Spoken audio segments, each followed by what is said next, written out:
कहानी की शुरुआत होती है। हमको विलगैक्स का स्पेसशिप दिखाया जाता है जो बहुत ज्यादा फ्यूचरिस्टिक होता है। विलगैक्स बोलता है, आखिरकार वो दिन आ ही गया। आज तक जो भी मेरे रास्ते में रुकावट होने की कोशिश की, उनका सिर्फ एक ही एंड हुआ, सिर्फ डिस्ट्रक्शन। क्या अब भी कोई ऐसी चीज बची है जो मुझे चैलेंज कर सके? कोई वेपन, कोई फोर्स जो मेरे लिए थ्रेट बन सके? मुझे रिसेंटली एक चीज का पता चला है, एक ऐसी पावर जो एग्जिस्ट करती है लेकिन ज्यादा देर तक नहीं। फिर हम देखते हैं ओमनिट्रिक्स का पॉड अर्थ की तरफ निकल चुका है।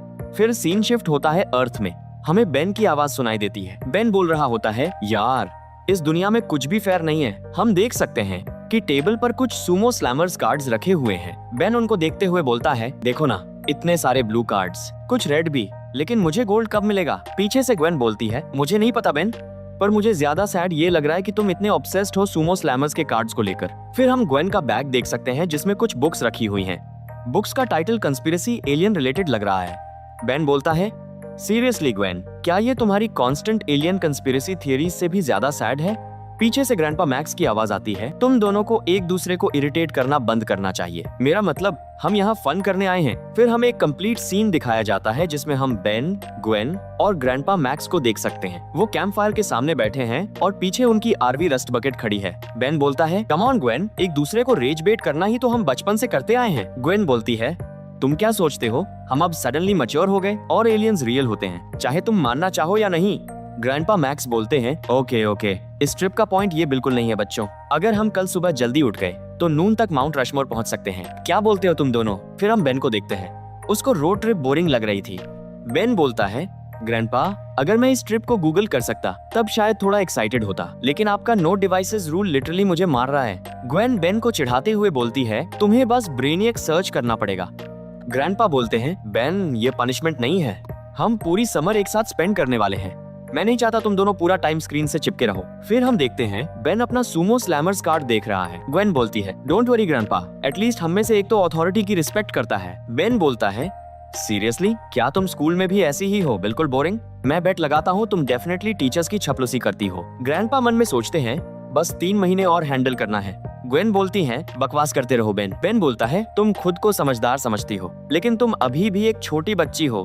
ग्रैंडपा मैक्स बोलते हैं, क्या तुम दोनों को याद दिलाना पड़ेगा कि मैंने तुम्हारे पेरेंट्स से प्रॉमिस किया था कि मैं तुम्हें अमेरिका का वो साइड दिखाऊंगा जो स्क्रीन्स के थ्रू फील नहीं किया जा सकता, और अगर तुम दोनों एक दूसरे का टांग खींचना बंद नहीं करोगे तो ये ट्रिप कभी खत्म ही नहीं होगा। बेन बोलता है, रिलैक्स ग्रैंडपा, मेरे कार्ड्स है ना, मैं परफेक्टली फाइन हूँ। और उधर जो नर्ड गर्ल बैठी है उसके पास उसकी बोरिंग साइंस बुक्स हैं। ग्वेन बोलती है, जो मर्जी बोल लो बेन, एटलीस्ट मेरे पेरेंट्स मुझे इस ट्रिप पे भेजकर मुझसे छुटकारा पाने की कोशिश नहीं कर रहे। फिर हम बेन को देख सकते हैं।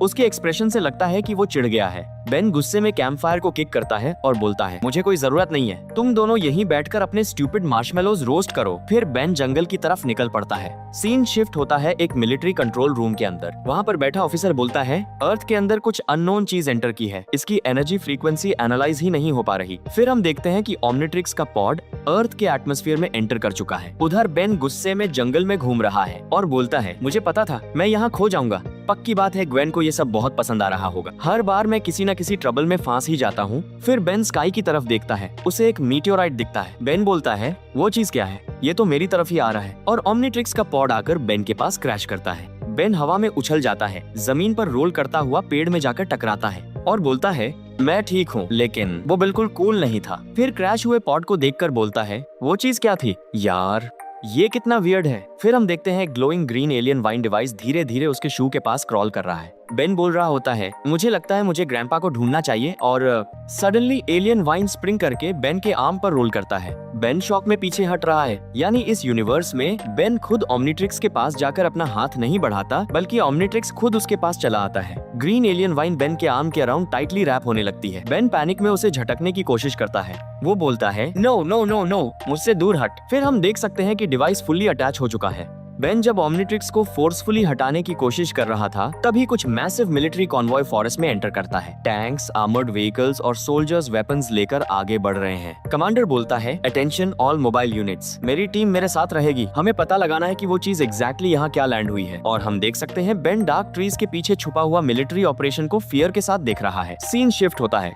डार्क फॉरेस्ट के अंदर ग्रैंडपा मैक्स फ्लैशलाइट लेकर बेन को ढूंढ रहे हैं। बेन टेनिसन, कहाँ हो बेन? ये मजाक का टाइम बिल्कुल नहीं है। ग्रैंडपा देखते हैं कि जंगल के अंदर स्मोक उठ रहा है और मन में सोचते हैं रिलैक्सिंग समर के लिए ये बहुत हो गया, बस उम्मीद करता हूँ ग्वेन आरवी में सही सलामत होगी। Inside the RV Gwen bunk bed पर बैठी एंग्री मूड में बुक पढ़ रही है। सीन शिफ्ट होता है, हम बेन को देख सकते हैं। वो अपने हाथ से उस डिवाइस को निकालने की कोशिश कर रहा होता है और बोल रहा होता है, ये अब फनी बिल्कुल नहीं रहा, ये स्टूपिड चीज उतर क्यों नहीं रही। बेन सडनली किसी हॉरिफाइंग चीज को देखकर फ्रीज हो जाता है। हम देख सकते हैं एक बड़ा सा cybernetic bear, half organic half machine body, उसकी रेड ग्लोइंग आई और मेटल क्लॉज मूनलाइट में शाइन कर रहे हैं। बेयर लाउडली रोर करता है। बेन ये देखकर बोलता है, अब यही होना बाकी रह गया था। बेन फियर में ग्राउंड पर गिर जाता है और बोलता है, ये चीज अब क्या करने वाली है। अचानक उसके हाथ में बंधा ओमनिट्रिक्स चमकने लगता है। साइबरनेटिक बेयर अग्रेसिवली रोर करने लगता है। बेन ग्रीन लाइट में कवर हो जाता है और बोलता है, लाइट के पास मत आना बेयर। बेन का बॉडी हॉरिफाइंग एलियन ट्रांसफॉर्मेशन से गुजरना स्टार्ट करता है। रेड टेक्सचर उसकी स्किन पर स्प्रेड होने लगता है।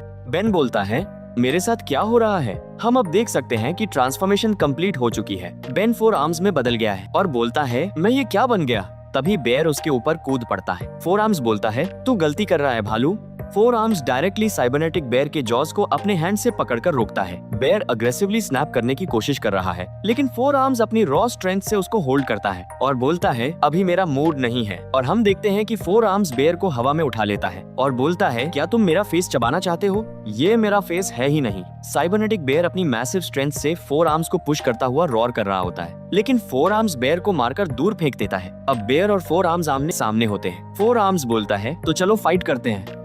वैसे भी मेरे पास 4 आर्म्स हैं, भाग जाओ अगर सुमो स्लैमर स्टाइल में पिटना नहीं चाहते। सडनली ओमनिट्रिक्स एनर्जी दोबारा एक्टिवेट होती है। ग्रीन येलो एनर्जी 4 आर्म्स के बॉडी के अराउंड इरप्ट करने लगती है। उसका ओमनिट्रिक्स उसी तरह रेड ब्लिंक करने लगता है जैसे टाइम आउट के टाइम पर होता है। बेन कंफ्यूज्ड हो जाता है। बेन अब अपने ह्यूमन फॉर्म में आने लगता है और बेन नॉर्मल ह्यूमन फॉर्म में ग्राउंड पर बैठा है। साइबरनेटिक बेयर फ्यूरियस रॉर के साथ उसकी तरफ चार्ज कर रहा है। बेन बोलता है, मुझे चक्कर आ रहे हैं, मुझे समझ नहीं आ रहा। Cybernetic bear huge claw swipe करता है और बेन बेयरली डॉज करता है। बेन डेस्परेटली जंगल में भाग रहा है वाइल बेयर उसके पीछे रोर करता हुआ चेस कर रहा होता है। बेन ओमनिट्रिक्स से बोल रहा होता है, ओके, जो भी तुम पहले किए थे फिर से करो, फिर से करो, फिर से करो, फिर से करो, मुझे हेल्प चाहिए। ओमनिट्रिक्स फिर से ग्लो करने लगता है। बेन बोलता है, तुमने मेरी सुन ली, लेट्स गो। अब बेन हीट ब्लास्ट में ट्रांसफॉर्म हो जाता है। ये हीट ब्लास्ट क्लासिक वर्जन से बहुत ज्यादा अलग लग रहा है। हीट ब्लास्ट बोलता है, अब क्या हो गया? वो 4 आर्म फ्रीक कहाँ गया? क्या मैं आग में जल रहा हूँ? लेकिन मुझे फील क्यों नहीं हो रहा? साइबरनेटिक बेयर फ्यूरियस रोर के साथ डायरेक्टली हीट ब्लास्ट पर अटैक करता है। हीट ब्लास्ट पैनिक में अपने बर्निंग बॉडी को कंट्रोल करने की कोशिश कर रहा है। फ्लेम्स वायलेंटली इरप्ट हो जाती हैं और बेयर उसकी तरफ आ रहा है। हीट ब्लास्ट बोलता है, मुझसे दूर रहो, मैं इसे कंट्रोल नहीं कर पा रहा। अचानक फ्लेम्स इतना ज्यादा फैल जाती हैं कि बेयर डर के भाग जाता है। बेन बोलता है, ये सब बहुत ज्यादा क्रेजी हो रहा है और ऑनेस्टली बहुत डेंजरस भी। फिर हीट ब्लास्ट बोलता है, कोई चांस ही नहीं है कि इतना बड़ा ब्लास्ट किसी का अटेंशन अट्रैक्ट ना करे। आर्मी वाले अब तक नियर बाय होंगे। फिर हम कुछ सोल्जर्स को देख सकते हैं। सोल्जर 1, किसी और ने देखा? ये तो पूरा सोलर फ्लेयर लग रहा है। सोल्जर 2, मूव करते रहो, आइस फ्रंट। सोल्जर 1, यहाँ आखिर हुआ क्या है? हार्पर, रेडियो निकालो, मैं कॉल करता हूँ। फिर सोल्जर रेडियो पर बोलता है, हम अभी भी क्रैश साइट के काफी क्लोज हैं, may be half mile distance पे। यहाँ लोकलाइज्ड हीट ब्लास्ट जैसा कुछ हुआ लगता है। सिचुएशन कंटेन करने के लिए बैकअप चाहिए हो सकता है। फिर कमांडर बोलता है, लगता है हम किसी अननोन एलिमेंटल फैक्टर से डील कर रहे हैं जो ऑलरेडी वॉलेटाइल सिचुएशन को और डेंजरस बना रहा है। जो भी है उसे ढूंढ कर न्यूट्रलाइज करना होगा। फिर सीन शिफ्ट होता है। हम रस्ट बकेट को देख सकते हैं जहाँ ग्वेन ग्रैंडपा को कॉल कर रही होती है, लेकिन उनका फोन बिजी लग रहा था। और उस तरफ ग्रैंडपा को देख सकते हैं, वो बोल रहे होते हैं, मुझे अंदाजा था कि कभी ना कभी कुछ ऐसा होगा, बस इतनी जल्दी होने का नहीं सोचा था।